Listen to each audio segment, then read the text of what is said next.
we? Okay, well, I am Claire and I'm going to chair tonight, and you're all really welcome to this alternative centenary programme by Reclaim the Enlightenment. Thank you everybody for coming. We're really delighted that you're here, and a hugely warm welcome to Susan McKay, who we're really privileged to have to come talk to us this evening. Susan is an award-winning journalist and author. Most of us are probably quite familiar with her brilliant work. Her new book, Northern Protestants on Shifting Ground, here it is, coming out on the 27th of May, which is very exciting. It's obviously a follow-up to Northern Protestants and Unsettled People, which was out in the year 2000. But this is all new content, all new interviews, and really has quite a different vibe about it. Personally, I find reading it really moving because it gives a lot of power and agency back to some Northern Protestants who we haven't heard a lot from in recent years and in the public sphere. So that may be partly the inspiration behind tonight's talk, which is saying no to the naysayers, the rise of the womanly Lundy. So Susan, you're really welcome. And if you're ready, I'll hand things over to you. Okay, thank you very much, Claire. I'm not sure how many people are there. I think it's about 17 of you, and you're all really, really welcome. And I hope that you're going to enjoy this first reading from some of the interviews from my new book. John Gray is an honest man, so when I put it to him that his late invitation to me to speak tonight as part of this Reclaiming the Enlightenment series, all of the other speakers in which are men, smacked of token womanism and taking the bad look off the thing, he fessed up immediately. This talk is called The Rise of the Female Lundy, and I had hoped that by now my new book, Northern Protestants on Shifting Ground, would be out, but it isn't. It will be available by the end of the month, as Claire has said, and it's also going to come out along with a reissue of Northern Protestants and Unsettled People, which was first published in 2000, which is good because the original book had a lot of background history to some of the places and events, which I also refer to in the new book. My talk tonight is based on what I learned about women from a Protestant background in contemporary Northern Ireland while researching the new book. Unlike many commentators and journalists, I didn't have any difficulty in finding women willing to be interviewed, and they make up about half of the interviews in the book, possibly slightly more, in keeping with the fact that they make up half of the community. First, however, to Lundy. For those of you who don't know, Robert Lundy was the governor of the walled city of Derry in 1688. When the forces of King James advanced upon the city, he took the view that the community could not survive a prolonged siege and advocated a negotiated surrender. The apprentice boys took a different view and shut the city gates. Lundy was banished and escaped by climbing over the walls and down a pear tree. Each year on what is called Lundy's Day, bands, many of whose names include the term defenders, parade through the city where they watch while a 20-foot effigy of Lundy is burned to cheers and shouts of no surrender. The Lundy principle is remarkably strong still within unionism. During the Brexit negotiations, the DUP's Brexit spokesman, Sammy Wilson, urged the British Brexit secretary to stand up to the EU like a man and take a no surrender attitude. When the now outgoing First Minister and DUP leader Arlene Foster was asked how her party, which had failed to get the Brexit they held out for when they had unprecedented power at Westminster, hoped to get the British and the EU to, quote, ditch the protocol, unquote, when their power was now considerably diminished, she replied that one of unionism's problems was that when it was in difficult circumstances, quote, they turn in on themselves and people start to look for Lundys to blame. And of course, we now know how right she was. But it had been apparent for a long time, I feel, that Foster was not quite trusted in her role, that there were those who saw her as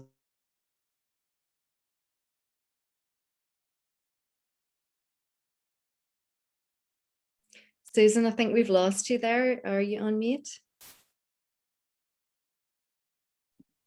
Sorry, is it back again now? Back in the room, yeah. Thanks. Yeah, sorry. Did you lose much there, or? About 20 seconds, maybe. Oh, okay.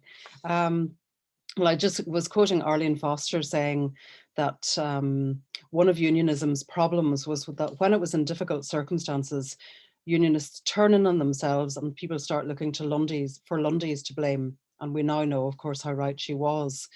But it had been for a long time apparent that Foster was not quite trusted, that there were those who saw her as, quote, a wee girl in a man's job.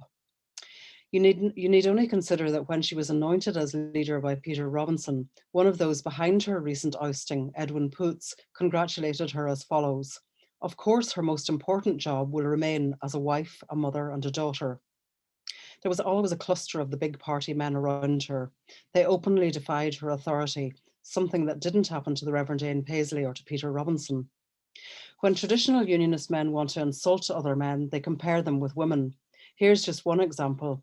During a loyalist riot a few years ago, when the police were getting showered with fireworks and blast bombs, I heard a man shouting across the police lines to them, "Away home and change your tights." Some of you may have seen the powerful two-part drama earlier this week called Three Families, which told the stories of three women who got caught up in the nightmarish reality that women in Northern Ireland are criminalised for seeking reproductive health care, namely abortion, that has been available free to women in other parts of the UK since 1967, more than half a century ago.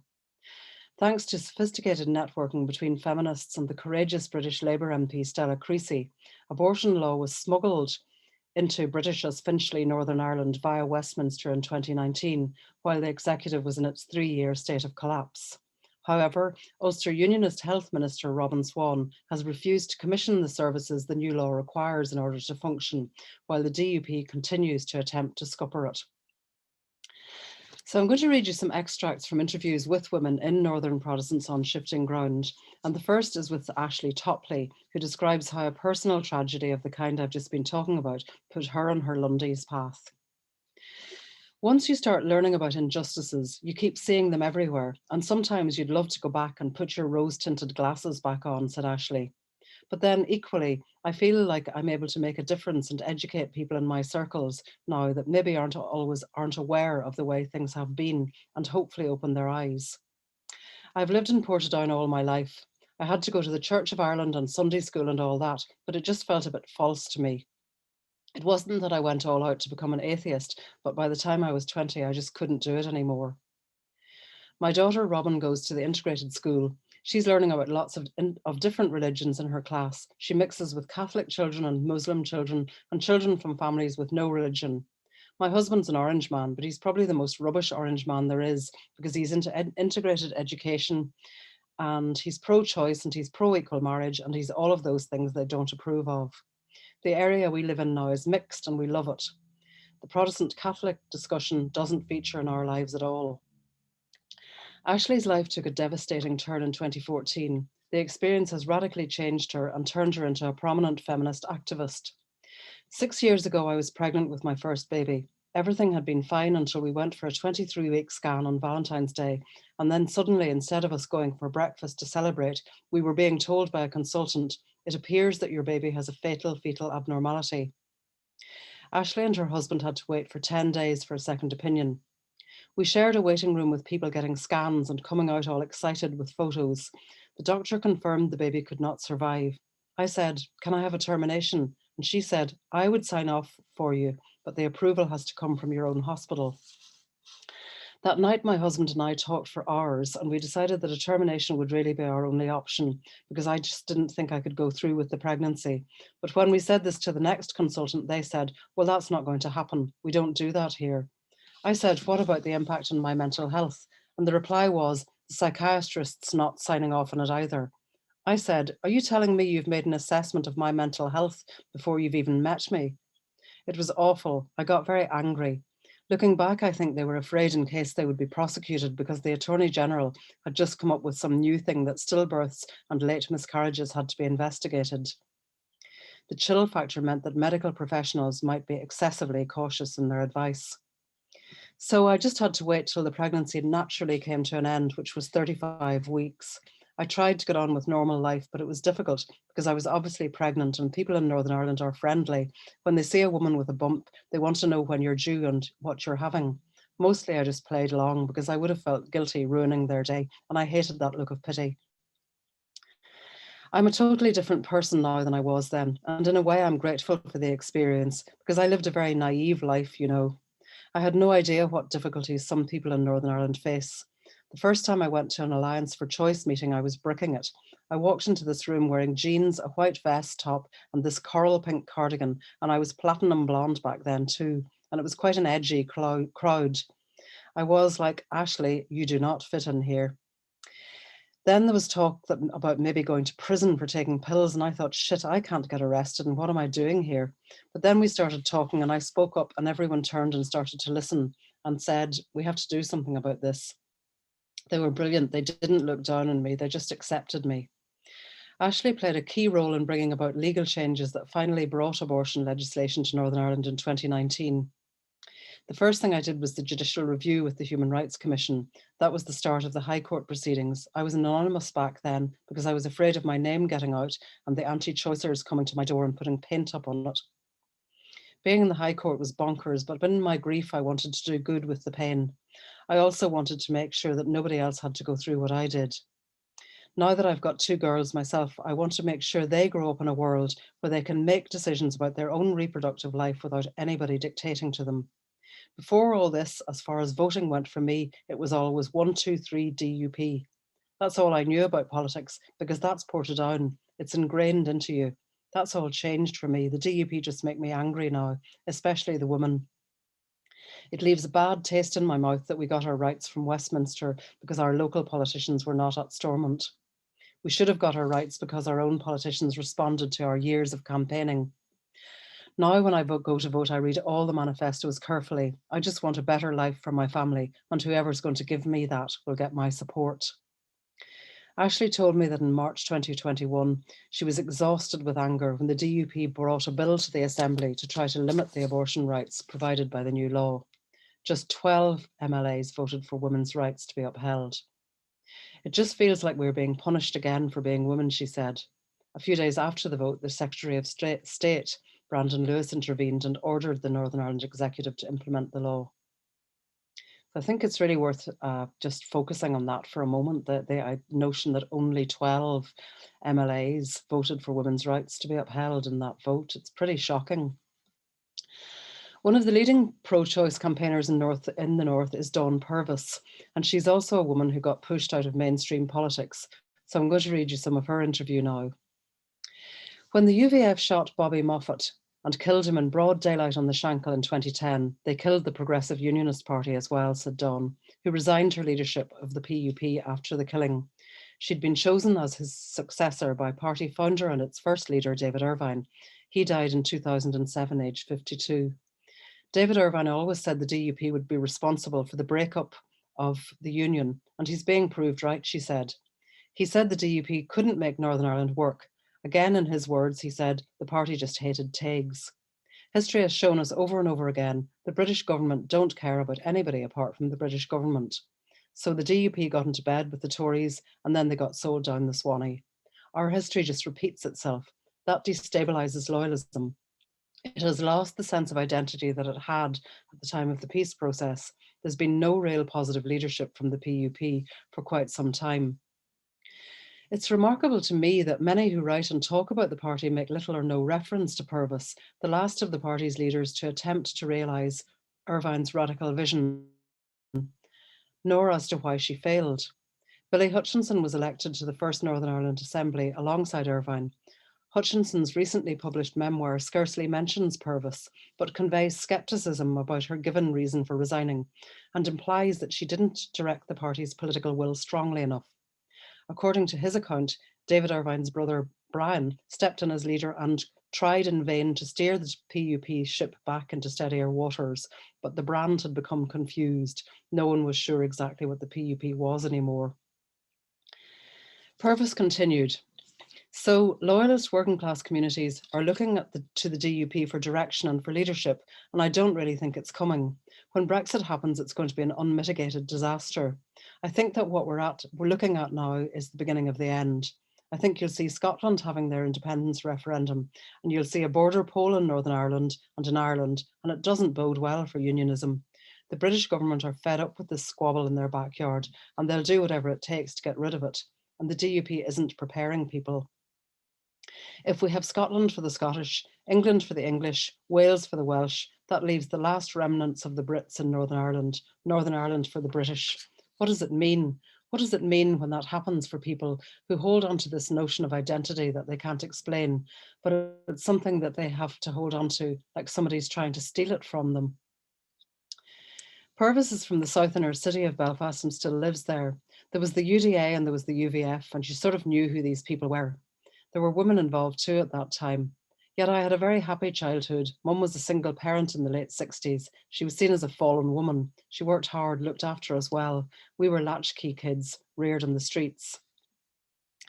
And then Dawn goes on to talk about getting involved in the PUP and how at that time they supported a woman's right to choose. They supported an end to academic selection and a proper education for children. They believed in community cooperatives and equality. So she decided she'd go to a meeting and decided that she would just stay in the background and make tea. But of course, she said, I left that meeting as branch secretary and it became my life for 16 years. I grew up politically. I became the first member of my family ever to get to third level education. And I was able to see the injustices within my own community and look at politicians who had lorded it over us for 40 years.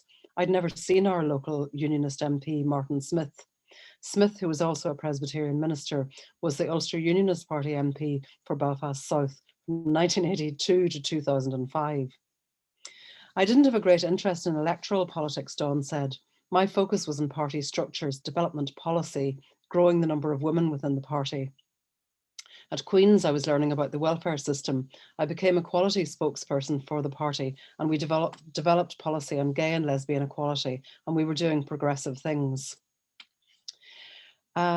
Then, of course, tragically, David Irvine died and Dawn became the leader. And she talks about then the difficulty of that. The UVF had not decommissioned and the PUP still had a massive job to do to bring paramilitarism to an end, to bring class politics into working class areas, to help regenerate and really transform those communities because of the neglect of decades. So I set to work. Not easy. The PUP was male dominated, and as far as the UVF is concerned, if you're a woman, you've never been involved, you've no prison sentence, you've no credibility. In 2009, I read about decommissioning of weapons in the newspapers. The relationship was breaking down. It was obvious the next step was demobilization, but they didn't want to talk about it. They wouldn't talk about it. I was the only woman in a room with about 50 men. I was the leader, but they were so paranoid. Then in 2010, I was at a wedding in Donegal and I got a call from a journalist. Actually, I got 22 missed calls first. And he said, Dawn, I'm just ringing to get your reaction about the alleged involvement of the UVF in the murder of the man in the Shankill yesterday. And I was like, what? So I just said, completely wrong, absolutely condemn it. I'm not an apologist for anybody's violence. And I heard from other journalists that this was a man who'd basically put it up to the UVF because they were threatening his sister. The PUP was my political home, but I just thought, I can't go on like this. These people were not going to go away. They had too much control. I tendered my resignation from the leadership and from the party, and I asked them if I could remain as an independent MLA for the remainder of the term. There was a year left or something. There were a number of things I was working on, including a report on educational disadvantage among Protestant working class boys that I wanted to see through. As far as I'm concerned, for Northern Ireland to be safe and prosperous, unionism has to disappear, and so does nationalism. And Dawn, of course, went on to become a very prominent person within the struggle for abortion rights as a campaigner and as the leader of the Mary Stopes Centre. She's currently now chief executive of a housing charity. And she says, I find that a lot of what is going on in unionism right now is completely backward looking. And I think she's a terrible loss to progressive unionism, but she so typifies the figure of the Lundy, the person who proposes compromise and is instead thrown out for treachery. The next person I'm going to quote from is Amy. She's one of several women from working class unionist areas who felt she couldn't use her full name because of the fear that loyalist men would put her family out if she spoke honestly. Many of you will be aware of the ongoing controversy over absurdly self-aggrandizing Sunday Independent columnist Owen Harris, who got fired for using an anonymous Twitter account to which he gave a woman's name to troll and attack people who didn't agree with his excessively narrow and macho politics. In particular, the account targeted young women in the media, and it did so in explicitly misogynistic terms. I look forward to hearing who his accomplices were. I have my own suspicions, and I've no doubt that the feisty women who are now taking legal advice will ensure very soon that these biters will be bit. I've chosen Amy's story because it illustrates another kind of online intimidation, which she defines correctly, in my view, as hate crime, and how indomitable women refuse to tolerate it. People are surprised sometimes I've done so well, she said, because I come from a loyalist estate. She's a senior housing manager now, but when she was a teenager, she came close to dropping out of education. I suppose it was down to my mum that I stuck it out. Unless you've support behind you, it's very hard to change your mindset. I remember mum saying she'd take up another job. She already had two, and she did. She got work in a chippy. All of the jobs she had were low paid and long hours. She put me through school and university, and then my two brothers after me. Mummy says now, I'm very proud of the three of you. Amy lives in a small mid-Ulster town with many flags. She asked me not to use her name or to name her town. She asked me not to park my car too close to her house. Mid-Ulster is volatile. She's learned to be careful. She keeps her head down. I've lived in this estate all my life. I've reared my family here. The town was always quiet enough, but when I was a teenager, the Drumcree carry-on was happening over in Portadown, and of course that drew us like a magnet. Rioting was exciting, and it was a kind of recreational thing. My mother would have been at work and thought I was safe in school or at home, and I was away on the bus to Portadown. I was skipping off school, drinking, antisocial behaviour. I got involved with the wrong crowd, and my life started to go on a real downward spiral very quickly. I'd got into a renowned grammar school when I was 11. It didn't really invest in young working class Protestants. The class distinction was very much made from the start. There were two different uniforms that were a different price, and obviously my mum bought the cheaper one. And somebody actually said to me in school, "Oh, that blazer you have on has a funny tinge off it. That must be the cheap one." I took my blazer off there and then and refused to ever wear it again. I covered my uniform with badges and I drew all over my tie, and I just instantly rebelled. I was a great hockey player, but every time I went for hockey trials, it was always the police officer's daughter who got the position, or the minister's daughter. There was an attitude that kids like me, especially girls where I lived, shouldn't be invested in, even if they'd brains. I failed all my A-levels. My mum just opened my results and cried. She looked so disappointed. But I got into a course in Belfast, me all alone with a suitcase, and I'd never even been to the city. And I got a degree and I did well. Amy believed the stigma about people who live in public housing has persisted. I can understand why young working class Protestant men thinks no one gives a shit about them. Amy and her husband are both working, and they could afford to move to a more middle class area, but Amy sees no reason to. My oldest boy is 17. He's come home a couple of times and mentioned about us living here and how his mates are saying this and saying that. I said to him, "Listen, this might be a housing executive house, but you have a good home here. Our neighbours are good. Your granny and granda are around the corner. Your mum and dad are not in debt. Don't you worry about what your mates say." Snobbery is not the only prejudice Amy has had to negotiate. It's not good for a woman to be seen to be doing well in loyalist communities, she said. The men don't like it. We have to keep our heads down. But what happened to me came for me completely out of the blue. I wasn't aware that I was even being discussed on social media. Then I got a message to say there was a lot of derogatory stuff that was being said about me. So I looked it up and it was mad. They said I was moving foreigners into loyalist areas. They said these people were wearing GAA tops. They said they were vandalizing bonfire sites. Then a picture of me went up. Somebody said I looked like a dog. My address went up. It went from maybe 4 or 5 people commenting to about 30 young men commenting. It was quite threatening.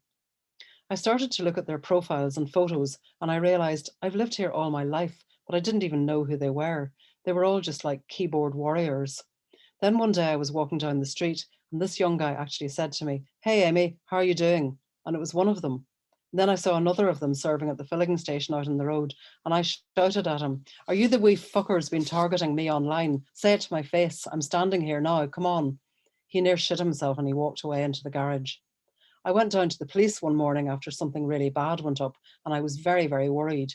One of the response officers just sort of leaned back in his chair and said, "Well, would you never think of moving out?" And I said, "Are you serious?" And he went, "Aye, would you never think of moving out?" I said, "You want me to move out of my home because I'm being targeted by men who I don't even bloody know." I said, "What about you going in and dealing with these boys? Are these people touts? Is that the reason you're not lifting them?" And finally, here's an extract from my interview with the formidable Eileen Weir, one of the many brilliant women who've been working hard and with imagination in loyalist communities around the North for many, many years. Unlike the so-called Loyalist Communities Council, an entirely male organisation as far as we can see, which most of us only heard about quite recently, these women don't get invited to meet First Ministers and Secretaries of State, no matter how angry they are, nor do they get invited to meet archbishops to discuss the legacy of the conflict. I hate the term cross-communities, said Eileen. In the Shankill Women's Centre, we have Indian communities, we have Chinese communities, we've lots of communities, and we've always had a mixed workforce here. We were doing this long before the Good Friday Agreement, but we had to do it over the radar in those days. We had the President of Ireland here on Good Friday, she said. Right enough, our walls were graffitied. We were intimidated. Brexit, get out of Ireland. Brexit, get Ireland out of Ulster. You know, all the normal stuff. We got Belfast City Council up and got it all off before the President came, and we went ahead and it was a great visit, she said. I'd sat in on one of Weir's weekly discussion sessions and I was amazed by the warmth, openness and solidarity that women from all over Belfast, all over West Belfast showed each other. They were from some of the areas that had suffered worst during the Troubles. The political violence was gone, but otherwise their issues were fundamentally the same as they'd been during the conflict. The women were struggling with the complexities of health, housing, employment and welfare systems that kept many of them and their families in a constant state of stress. Being poor was a full-time occupation. Weir presided a warm and skillful facilitator. I've never seen poverty so bad around here, Weir told me. We never had food banks in the Shankill, never. I could probably count 10 now between here and Liganeel just up the road. People are proud and people just can't afford to be proud anymore. It's soul destroying. Having to use a food bank and admitting that they can't manage. We have working poor, we have women doing 2 jobs and they still have to use food banks. The system doesn't work and the reforms mean that they need to get 2 jobs, sometimes more, but then they lose other benefits. There really are a lot of people out there struggling. Over 100,000 Northern Ireland families depend upon universal credit, the relatively new aggregated benefit brought in to replace a range of other supports. Its inflexibility means it is uniquely unsuited to the work patterns described by Weir, particularly when women are juggling jobs involving 0-hour contracts, meaning they don't know from week to week what their income will be. There's also a benefit cap, meaning that you can only receive a limited amount regardless of your needs. Under this regime, there's been a dramatic rise in destitution, and the shocking Dickensian-sounding word is appropriate here. Destitution means not being able to afford basic necessities like light, food, heat, clothing, and hygiene products. According to the Cliff Edge Coalition Northern Ireland, a group of community advice and support organisations, mainly run by women, almost a quarter of Northern Ireland children live in poverty. And obviously, if you look at very particularly disadvantaged areas, it's much higher than a quarter. Dr. Ciara Fitzpatrick of Ulster University and the Cliff Edge Coalition told me that this would be devastating for people already caught in a system that was demeaning and marginalising. This all goes back to the neoliberal ideology of the UK government and the Northern Ireland Executive that has not done enough to protect people. We're back to the Victorian notion of poverty being the responsibility of the individual. Those who are hit hardest, of course, are lone parents, 90% of whom are women. One woman told me that in her experience, universal credit was cruel, aggressive, stigmatising and debilitating. Eileen Weir is angry that the system depends on women somehow managing to pull their families and communities through the hardest of times. During the Troubles, women in both communities actually kept their communities alive, she said, and it looks like that's happening again. But again, we're being penalised at every turn. Then they've the cheek to turn around and call us resilient. If we were resilient, we wouldn't have the rates of suicide we have. We're not resilient. There's a woman in one of my groups and she's lost 2 daughters and a granddaughter in the last 4 years to suicide. We also have the trauma that has come down through the years. We never got a peace dividend in the areas most affected by the Troubles. There's a lot of the Good Friday Agreement that was never implemented. We haven't really dealt with the past or equality issues or women's representation. There's no civic forum, no Bill of Rights. I ask women, what's different for you?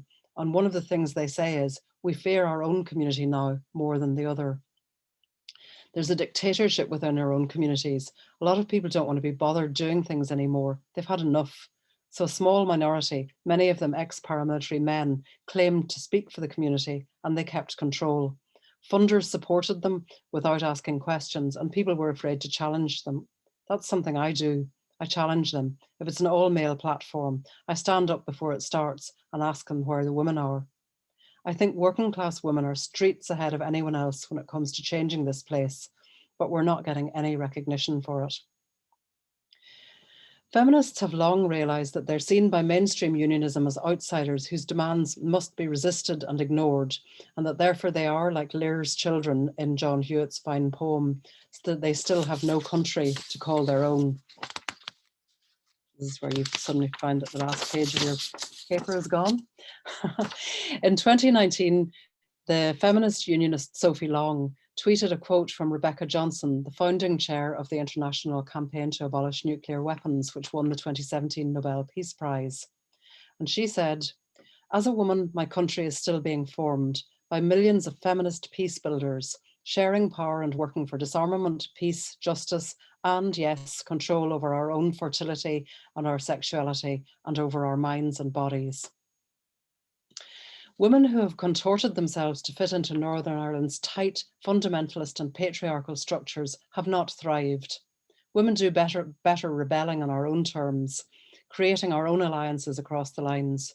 During last month's highly contrived riots, when certain men sent vulnerable boys out to riot on the peace lines between the Shankill and the Falls, women from those roads were putting together the final touches to their plans for a shared women's centre right on the peace line. And one woman was observed passing shopping under the gate, which had been locked because of the riots, to her friend on the other side. Claire Mitchell, our chair tonight, has spoken out about the quiet negotiation of difference, which has become part of everyday life now, 20 years on from the Good Friday Agreement. I'll finish with a quote from a young loyalist woman whose father was murdered by men from his own community. She broke the ultimate Northern Irish taboo when she said, "If fighting for justice for my family makes me a tout, I'm a tout. In macho Northern Ireland, you don't go further Lundy than that." Thank you very much. I hope I've kept within time. You have indeed. And thank you so much, Susan, for a really, really interesting and unique talk. I have to say it's really empowering and kind of liberating to see you revealing so many layers and so much diversity within Northern Voices, and to see so many strong women that other journalists seem to have so much trouble locating. I think you've gone out of your way to find varied voices that we know exist, because we have these conversations as women and as humans every day of our lives, and it's so good to see them be put into the public sphere. Does anybody have any questions that they would like to ask Susan? There's none in the chat, but I think we're such a manageable size of a group that if you want to unmute yourself and ask, you can go ahead. Anthony, are you unmuted? I think I am, yes. Yeah. Susan, why, given all the good things that you've talked about and the resilient women that you've talked about, why is none of this translated into electoral success? Well, the only time that we had women organising on feminist principles as women was that really the Women's Coalition, which was a short-lived experiment really in women and getting involved in democracy in a particular way. And they faced enormous misogyny and aggression, of course, when they went into politics. I mean, I talked in the piece I just read there from Dawn Purvis about what happened to her. She wasn't regarded as a proper leader. And even in that recent book, the biography of Billy Hutchinson, he very much, passes over her time as leader. So I think that women have a difficulty getting into Northern Irish politics on their own terms. I was involved in feminism in Belfast in the 1980s, and back then women were being told that it was treacherous to talk about feminism, that feminism would have to wait, that it wasn't the most important thing. The national question was the most important thing, and it was more important to be a loyalist, it was more important to be a unionist, it was more important to be a Republican. And that attitude has persisted. Many of the things that I'm talking about as political in what I've talked about tonight are not actually regarded in the mainstream as being the bread and butter of politics at all, And, you don't have to think further than, for example, the question of violence. Violence against women is not what was called the violence during the Troubles. The violence was the violence which was being executed by men. But of course, what emerges, and one of the interesting things that I found in my book is that a lot of hard men that I talked to actually ended up talking about having hard fathers who were violent to women, violent to their mothers, or didn't talk about things, or repressed all sort of discussion of anything within their families. You know, I mean, obviously that's not the only reason they got involved in the armed struggle, but it was an aspect of it. So I think that a lot of it is about radically redefining what you consider politics to be. I noticed that a lot of the hard men in your book also avoided talking to you as well. The loyalist community workers that you saw making up food parcels, it would have been good to hear from them. Yeah, John, sorry, no, just on that, Claire, I did ask, that's what you're referring to.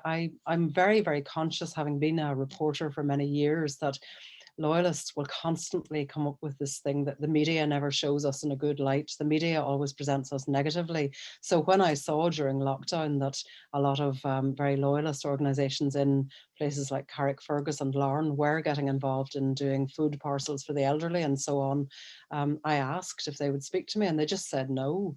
You know, but they will nonetheless say that I didn't reflect the good side of their activities.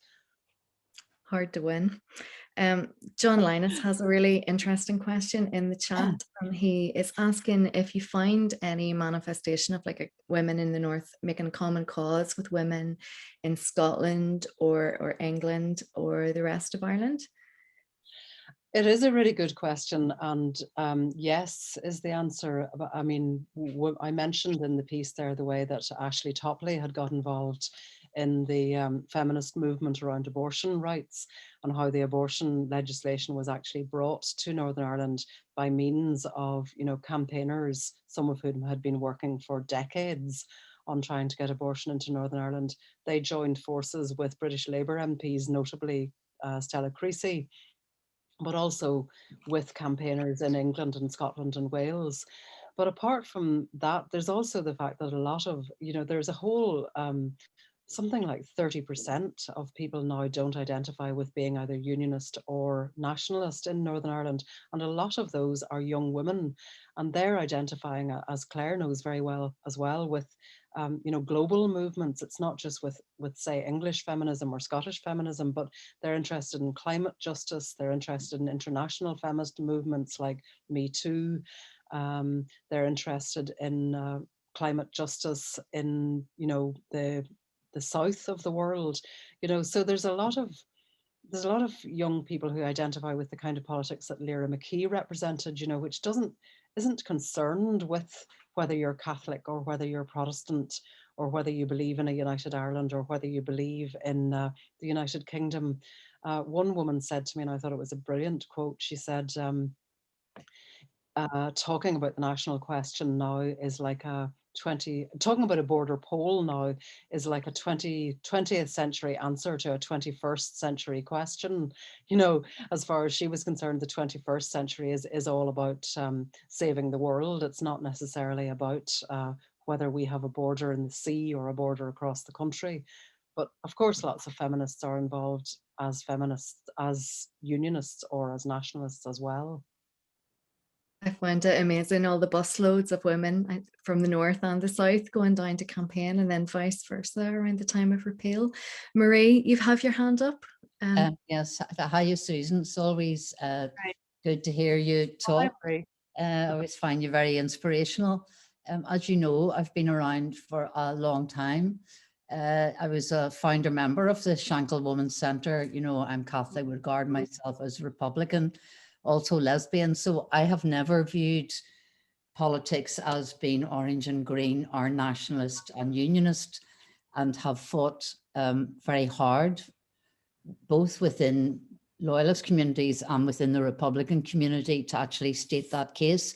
So I think it's a little simplistic for us to say, oh, well, you know, the future of Ireland is not the only basis on which to operate. I actually think in terms of climate change that we are very well placed as an island to adopt policies, approaches, and to start creating sustainable economics and a sustainable future for our young people. I think it would be not based on multinational corporations, as a lot of the south of Ireland has been, and it looks as though that gravy train is going to come to an end, both with the US and Europe demanding changes in how corporation tax is handled in the south. So I suppose it's $1 million question, really, Susan, is that, I mean, I noticed that people who are from a unionist background, like Karen, I'm trying to pronounce her, Sethuraman, who is a pastor.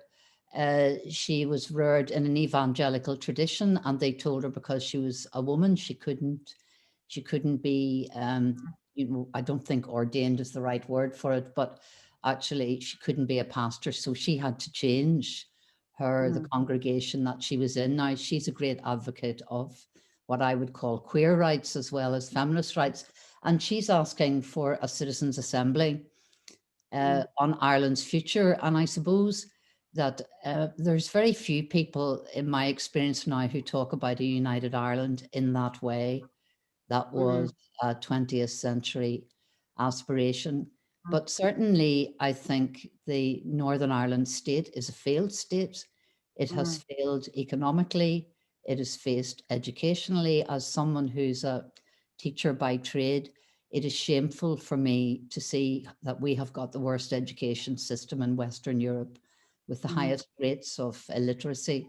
You know, at a very basic level, if we're not looking after our children, what are we doing? So I don't think the future lies. The Northern Ireland state has to go. I think it's dissolving itself of its own accord. I think you're right, it's the end game. So I'm kind of wondering, and it's a question, I've been asking this question for about 40 years now, is what is the next step for me as Citizens' Assembly is to have conversations. More conversations is really important. And my experience of talking to, and in recent years, to over 500 people from a whole range of communities about, this was before marriage equality was granted, is asking people to have a conversation around, and not one way or the other, but what was their feelings around same-sex marriage. And I find that in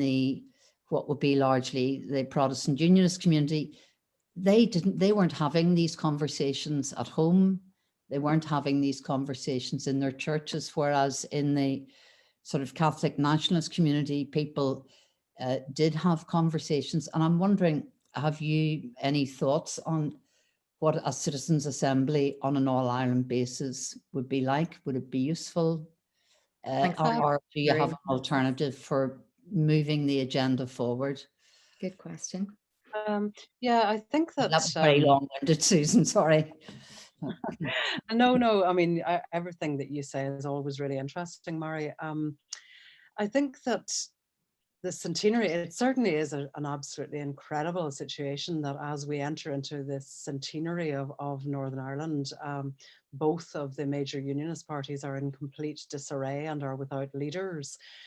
One of the things that I found very surprising when I was doing the book was that a great number of people that I spoke to across a very wide range of political backgrounds, including some DUP people, really aren't very flustered about the idea of a border poll. You know, they are quite open. There's a lot of people who are pro-union who don't vote for unionist parties, but there's also a lot of people who actually are quite open-minded about the idea of an all-island solution to the problems of Northern Ireland, because they feel failed by the unionist state. And I do think that it's a new development, really. I mean, quite a lot of people spoke to me about exactly the phenomenon that you've talked about. And it's something that was talked about quite extensively when I wrote Northern Protestants and Unsettled People 21 years ago as well. This thing that Protestants aren't very good about organizing. They're not very good at having community type meetings and discussions. they're very inclined to the sort of orange model of being dependent on their betters to look after them, you know, to use that horrible old term. But I think certainly as a feminist who was living in the Republic during the period of the citizens' assemblies, I think that they are a good model. Something like citizens' assemblies are a good model, because when they were introduced here, I'm speaking from Dublin at the moment, people at first, feminists at first thought, oh no, here we go, yet another prevarication. They'll keep talking for a couple of years and then they'll push it back, or there'll be an election and it'll all be forgotten about. But it is a very good way of diffusing, you know, difficult, hard subjects, you know, because it enables people to talk in a way that isn't confrontational.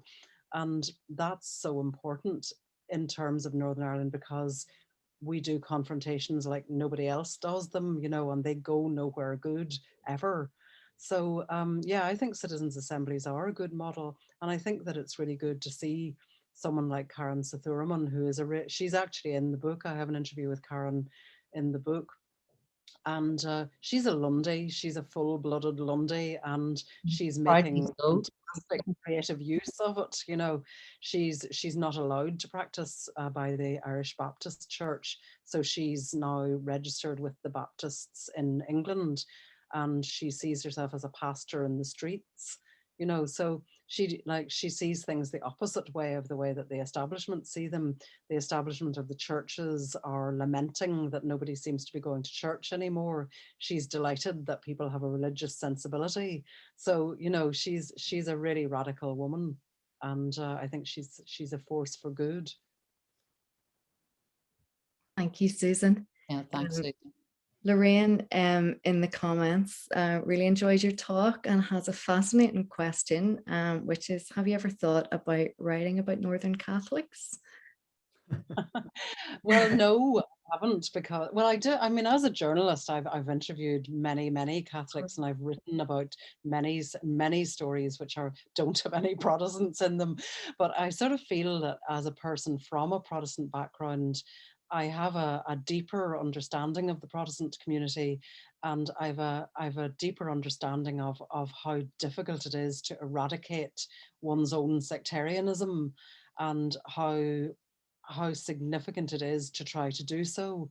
You know, so I feel that I have that understanding of the Protestant background that I don't necessarily have of a Catholic background. But of course, as a journalist, I've covered many situations that that are to do with Catholic people, and I think that I know the North very well, having, you know, grown up there, worked there for many years. I think I know every back road of the place and every back street of the place, and I actually I've been told by my family that I have to keep quiet when we go through the North, because I have all these horror stories from every turn of every road, you know.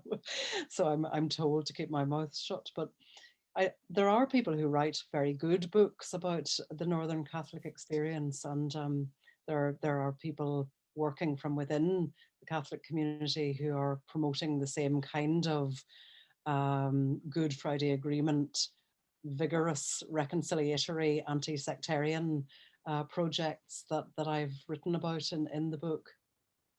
Yeah, I'm a huge Lundy as well, and the first research projects I did with interviews, even though I was coming from a Dublin university and clearly suspect in many ways, the Protestants, even the very orange ones and fundamentalist ones, struck up an instant rapport, whereas many of my Catholic interviewees, where I shouldn't be saying this to you, and, you know, physically kind of retracting things. It's an interesting dynamic, the insider outsider, even though we're uneasy insiders.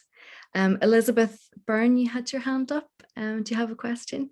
Just need to unmute you here. Can you unmute yourself? Sorry. How unusual. Can you hear me now? Yeah. Yes.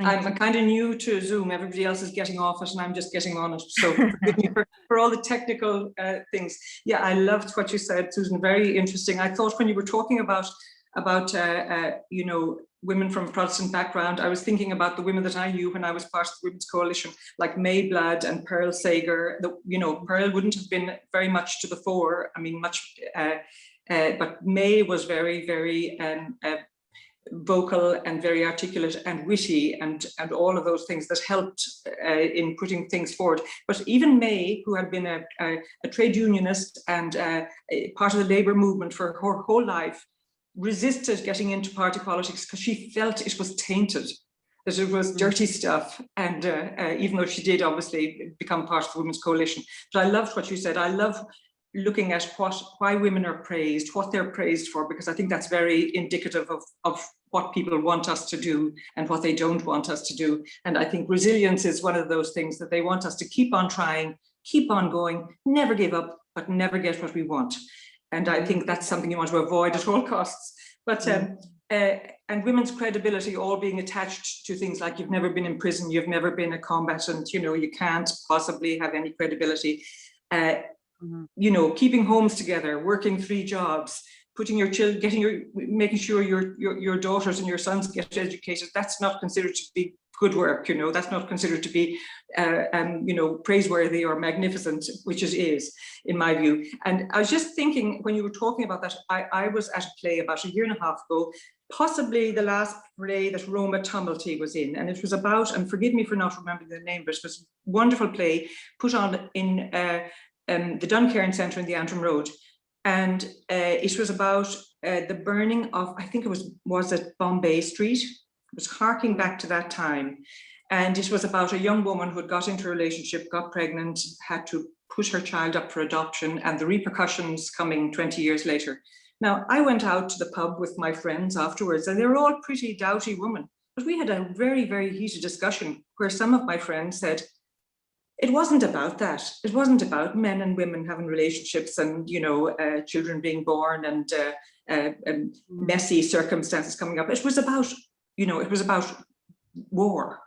And even these were women. And I thought to myself, it wasn't only about the combat. It was about, you know, and struggle. It was about people trying to live and survive and to keep their children safe and all those things. We had a really heated conversation. And I thought, this is 40 years after this event, or 50 years actually after this event had happened. And I thought we had all very, very vastly diverging views on it. But I do think Anthony's earlier question about, you know, women not doing so well in politics, I think the system was designed by men for men, basically. You know, you can see it's, you know, winner takes all, and we've never seen it more obvious than at the moment if you look at politics on the other island. You know, so it stands to reason that we weren't part of the design of it. It wasn't designed to facilitate any of women's concerns. But that's all I want. That's not really a question, Susan. I loved what you said, and everybody else too. Yeah, no, actually, one of the people that I interview in the book who I found very, very interesting was Claire Sugden, who is an independent unionist. And was briefly Minister for Justice. And one of the things that she was prioritising was trying to get legislation through on domestic violence, which is a huge, huge crime and issue in Northern Ireland, but it's not prioritised, it's regarded as normal. And she talked a lot about how, as minister, she constantly had to sweat the small stuff, you know, because, you know, she wasn't, you know, people were sort of defied her in ways that they definitely wouldn't have if she had been a male minister, and she was expected to sort of deal with every sort of small thing that was going on in the office, you know, and she just felt that she wasn't allowed to attend to the bigger issues, that even though she was the minister, she was still expected to perform all these what were regarded as womanly roles. And I've talked to many women who are managing directors over the years who say the same sort of thing, you know.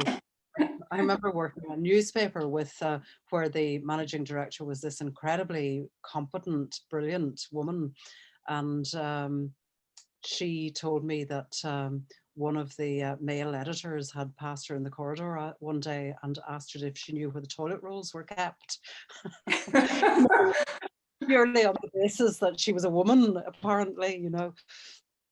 I hope she did, and that she didn't tell him. Well, of course she did. Of course she did. She probably even knew how many there were. But yeah, so I mean, women are up against all those unacknowledged barriers within Northern Irish politics. It is a tremendously patriarchal system. But I mean, I expect Mary would agree with me that, and you as well, Liz, that, you know, back in the 1980s, people only feminists who were regarded as sort of out on the extreme edge of things were talking about the patriarchy. It's much more widely recognized now that patriarchy is for real, and it is the kind of political structure that we have in Northern Ireland, and that a lot of the men who do well in politics and in business and in education and in everything else in the North are imbued with that kind of sense of male entitlement. Interesting. Totally. And Does anybody else have any final questions? I'm just a bit aware of time. Somebody's waving fingers. Peter and Moira? Susan, thank you very much, first of all, for that wonderful introduction to your book. But having listened to everything there, I was wondering, since you wrote that first book 21 years ago, I think it was, how has there been really any advance at all in particularly unionist psyche? God, that's a really, really hard question. I think that fundamentally unionism has failed to change, but I think that a lot of people from a unionist background have changed. I mean, I think you know, if you look at Amnesty Northern Ireland, for example, did a poll a few years ago which found that something like 67% of people who voted DUP said that they thought abortion should be decriminalised. You know, so how does that fit with the DUP calling abortion a red line? You know, it's sort of almost as if to be in unionist politics, you have to have a certain kind of militancy, which doesn't even match the reality of what your people want. I mean, I actually, you know, I've seen quite a number of, there's one unionist businesswoman who I interviewed in the book. She was pro-Brexit, but she thought that the DUP had kind of blown it because they backed Boris Johnson instead of Theresa May. But she said, you know, that the protocol is actually kind of working for her, and that what business people want is to make the protocol work. They're sick of this uncertainty. They don't want a campaign to get rid of it because they need to know what they're going to be doing over the next 5 years or whatever. And I've seen that reflected in other comments by business people in the media recently. So there's this kind of thing that unionist politics is almost toxic even for the people who want to subscribe to it. So no, I think political unionism is failing because it has failed to adapt to the desire for change which is there in people from a Protestant background. And I think that's a really, really interesting situation. And it goes back to what I was saying earlier, that I found a surprising number of people who were quite open about the idea of a border poll, for example, and who wouldn't, as Arlene Foster said they wouldn't think of leaving the country if it became a united Ireland. They would stay and they would make it work for them and work for their neighbours, you know. Is that where you see hope coming from for the future for Northern Ireland? Is it in women like Eileen Weir? Yeah, I think it is. I think it's astonishing that these brilliant people, and I didn't have to look very hard to find brilliant women to talk to. So why is it the case that so many commentators and journalists and people looking for people to go and meet with archbishops and people wanting to hear from communities, why do they always go to men? Why don't they ask these women? I mean, Eileen Weir has conducted negotiations between feuding loyalist communities. You know, she weighed in during the Holy Cross thing. She knows how to do really, really hard stuff. So why is the talent of these women constantly being overlooked? Why are we stuck with mediocre men in positions of power when you have these women out there? you know, who don't claim to speak for their entire community, but who do have a huge amount of insight. That's fascinating. And I think, Susan, that you've done us all a great service by uncovering kind of new stories and alternative narratives. And everybody, honestly, I think everybody, there's not anyone who doesn't need to read this book, because it's not like these new angers and new issues have overpowered or killed off the old traditional narratives, but they do sit really authentically in balance. And as somebody who's lived my whole life in Protestant majority areas, this book feels like a tide has turned, and that something is changing, and that, yeah, women's voices are playing a massive role in that. Thank you all so much for coming tonight. We really, really appreciate your time. Susan, your talk was absolutely fabulous, hopeful, inspirational. This talk was part of an alternative centenary program. There have been talks previously, and they're online. If you Google Trasnatira, they're on the YouTube channel. If you Google Reclaim the Enlightenment or reclaimtheenlightenment.net, you'll see the talks that are upcoming. I think Fergus Whelan is next Wednesday. Stephen McCracken and friends have got a 1798 walking tour of Antrim on the 6th of June. Bastille Day celebrations are underway. So yeah, there's a lot happening. And thank you all for being part of this really thriving subculture. And huge thanks, Caramila Myget, again to Susan. And I hope to see you all around soon. Thank you very much, Claire. And Thank you, John, and everybody else. Bye. Bye.